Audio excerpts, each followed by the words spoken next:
Okay. Larry, beautiful day in Kingston. Tell me about this amazing piece of history that is being installed. Well, this is intended to be a memorial for the people who have made that ultimate sacrifice in Canada, as opposed to a war memorial. We wanted to be careful not to undermine anything, any other monuments or memorials all across the country. We wanted to have something that was dedicated to the memory of the people who had made that ultimate sacrifice. And we tried to do it as broadly as possible, reaching back as early as 1700, with inferences even longer than that. But we tried to cover all angles of the Canadian community, people from the merchant marine, nurses, soldiers, sailors. We tried to do the First World War, the Second World War.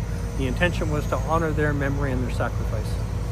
With so many stories, it must be extremely hard to, if I can say, pick which ones, choose which ones. It was tremendously difficult, and personally I found it an honor to go back and start looking at some of these stories, things that I had only a passing knowledge of, and to find out just how significant our contribution was, and the contribution of Canadians over the years, from the earliest years up to Afghanistan and peacekeeping.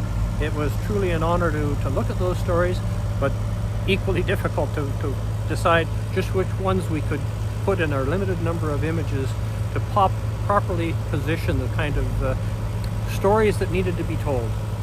If you could tell, what will it look like when it's completed? We're halfway through?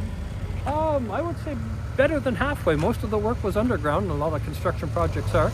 But today we're just installing the 4 pillars. Each of those pillars will commemorate an era in Canadian history, starting with the first one, pre-World War I, with some images from the Great Peace of Montreal in 1701. The second one, the pillar is entirely dedicated to the First World War. Huge array of battles and casualties and issues that just simply had to be covered in a single pillar. The same with World War II. These were some of the things that formed our country, the history of our country. And the last one, of course, covers everything from World War II up to present time. But those 4 pillars will be placed in a circle with a rosette in the pattern on the stone, and it's placed here at a very strategic spot at Kingston, Ontario. I was going to say, these are stories, even what you explained to me before we turned on the camera, but these are stories that are known, but if I could say aren't known. Some of these stories are known that there aren't known. People might know the name, but not really the background to the story. So this is amazing. This will be amazing learning spot. Well, each of the images that we've selected will be basically a signpost. There'll be a QR codes placed on the images so that when you come up, scan the code with your phone. It'll take you to our website that'll give you a much more fulsome description of the image itself, but also the conflicts that surrounded the image. And from there, our website will direct you with links to Canadian Archives, the War Museum, and places where Canadians could learn more. So we're really hoping to use this as an educational opportunity for people to come take a look at the images and truly understand what kind of sacrifices our fellow Canadians have made. How did this get off the ground initially? The spark of an idea, or how did it? It's been in the works for well over 10 years, and people that just felt that there was a need, and Kingston was the right place with our history here. And so over the years, the board of directors has changed. The baton has been shifted from one person to another, but out of that we've had a fairly stable concept of what we wanted to do, and from there we've done some significant fundraising and have the support of the broader community, including the city of Kingston. Must be a lot of pride when you each day when you see this. It must be, you must think when, but I mean, to see it coming together, even right behind us now, but it must be a lot of pride.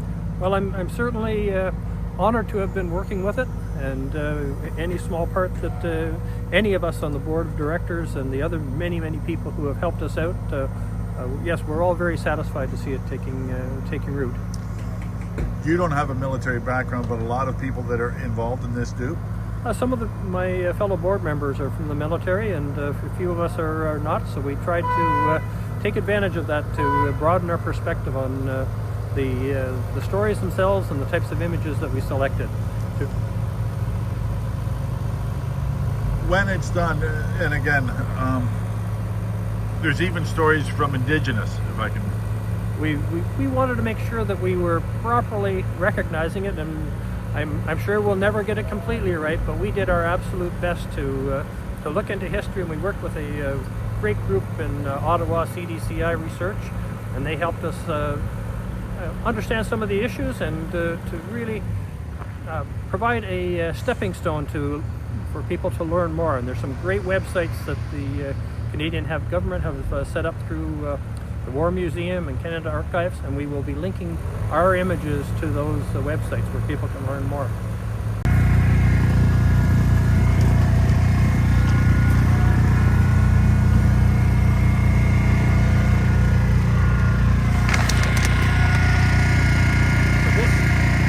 This emblem here, Sylvie stylized this for us, but that emblem is on the gravestone of all World War I soldiers buried in France. So we took that emblem.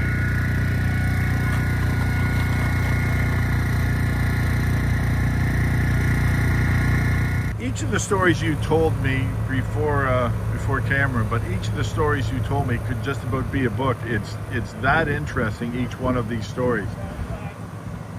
And again, I hate to ask it again, but I mean, it must have been extremely hard to choose. It was terribly difficult. We went through over the course of the past 3 or 4 years. We have had images in and images out, and for a variety of reasons, and sometimes there were technical reasons, just the clarity of the image. In some cases we've used 1 or 2 paintings. We tried to stay away from that, but the early eras, of course, that's all we had. And some of the paintings are a little more stylized, even though they may not be entirely historically accurate. They're something that really captured the moment, and we decided to go with those. In other cases, there were images that were just mesmerizing. Wait for Me Daddy, a tremendously popular or well-known image, and it's just so important to have something like that captured the feeling of people and the sacrifice of people. Larry, one last question. Why did you choose this location? This is a truly historic bit of Kingston's waterfront. One of our images is the death of General Wolfe, and behind us is Wolfe Island. And there was a famous naval battle fought on this very stretch of water where the Royal George was chased by American ships back into Kingston Harbor. But the Martello Towers here that were built circa 1812, Fort Henry's just around the corner. So this is a very central piece of Canadian history, and was actually the site of British military barracks back in the 1800s. I would think it's one of the more popular tourist area, being along the shoreline as well. Like, there's a beautiful pathway here, so it's one of the it's a perfect spot for it. It's a very popular park, and the hospital is over here. There's just a lot of foot traffic, and we're really hoping that by choosing this location, the site will get maximum exposure, and people will have the opportunity to come and leisurely examine the images, and then from there be inspired to look further into the website and the other sources of information that we provided. One last thing, and I never thought about this till now, but with the QR codes, this is something you couldn't have done 15, 20 years ago. No, technology is helping us out here. This is a great link.